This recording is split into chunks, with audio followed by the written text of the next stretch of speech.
올해 원자재 시장 강세장을 예고하고 있습니다. 우선 국제유가가 오름세 보이는 이유 크게 세 가지로 볼 수 있겠는데요.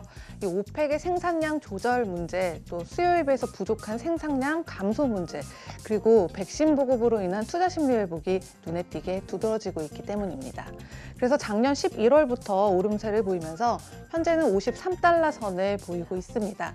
그리고 또 비철 금속이죠. 이 전기동, 구리는 2013년 1월 이후로 최고 수준의 거래가 되고 있고요. 다음 철광석도 2013년 이후 최고 수준을 보이고 있는데 이 연초 대비해서 111% 상승한 상태입니다. 이어서 3대 곡물, 이 소맥, 대두, 옥수수도 6년 고점까지 오르면서 상방 돌파에 성공했다고 할 수 있겠고요. 오늘은 이 3대 곡물 중에서도 특히 대두와 옥수수와도 밀접한 관련이 있는 축산물이죠. 바로 생우와 돈육에 대해서 알아보도록 하겠습니다. 네, 먼저 거래 상황부터 살펴볼 텐데요. 최근에 이 생우 선물 파운드당 1.13달러를 밑돌았습니다. 그런데 월간 차트에서는 2014년 고점이죠. 이 파운드당 1.71975달러부터 꾸준히 약세가 이어지고 있고요. 또 기술적 저항선은 2020년 1월 고점인 파운드당 1.2755달러입니다. 그런데 이 가격대를 돌파하게 되면 6년장을 벗어날 수 있게 되는 상황이라고 볼 수 있습니다. 네, 이어서 돈육 선물입니다. 네, 지난주 들어서 이 1.35달러를 밑도는 가격에 거래되고 있죠. 그런데 이 월간 차트를 봤을 때 2014년에 2.448달러의 고점이 있었고요.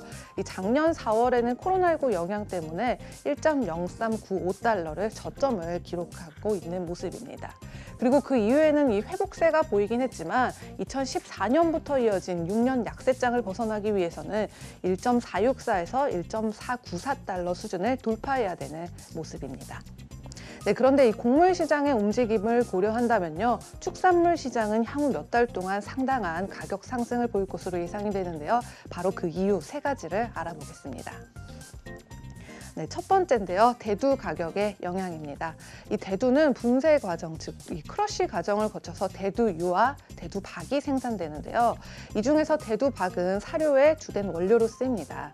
이 대두 선물은 월간 차트에서 이 작년 4월이 8달러 선의 저점이었고요. 지난주 들어서 14달러를 넘겼습니다.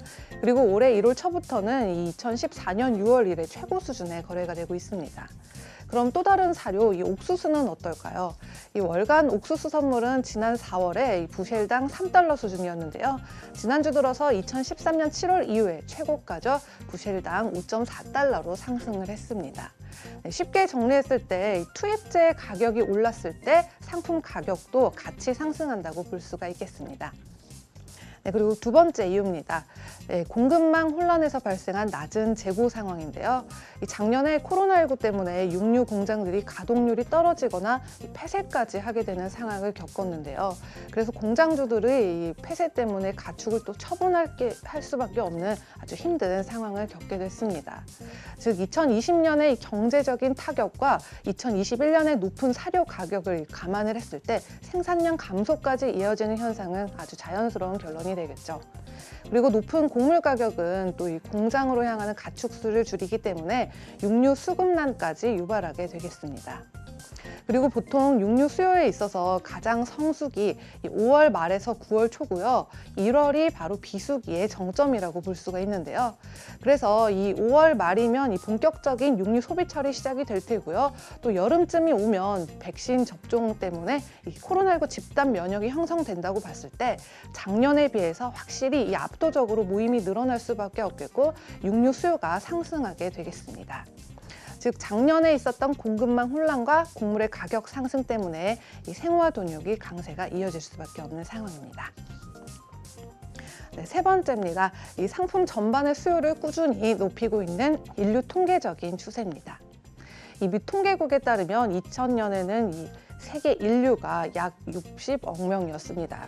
그런데 21년이 지난 지금 전 세계 인구가 28.9% 이상 증가한 77억 3,600만 명에 달했다고 하는데요.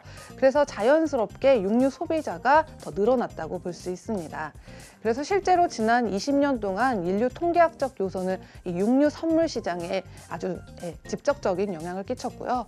또 곡물 시장의 가격 움직임까지 감안을 했을 때 생우와 돈육 선물이 좀 조만간 눈에 띄는 상승세를 보일 것이라고 예상해 볼 수 있겠습니다. 네, 그럼 마지막으로 이 육류 투자에 관심이 있으신 분들 이 COW ETN을 참고하시면 쉽게 움직임을 따라가 볼 수가 있을 것 같습니다. 지금까지 글로벌 금융시장 신쿵 브리핑 펄스였습니다.